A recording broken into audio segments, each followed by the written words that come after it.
Welcome back to another technical video. Today we're going to be going through your question, answering it, and hopefully finding that solution for you.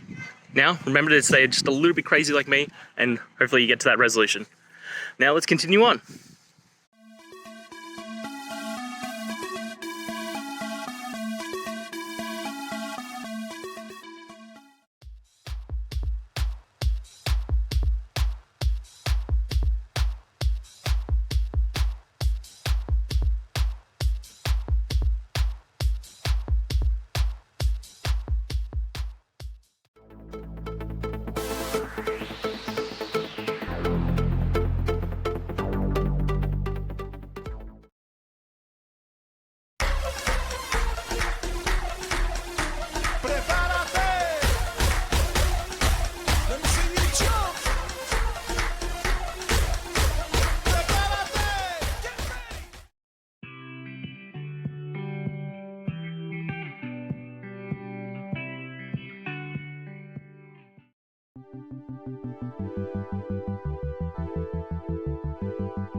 And that's it, guys. I hope the video helped find the resolution that you're looking for and you got the answer and worked your way through.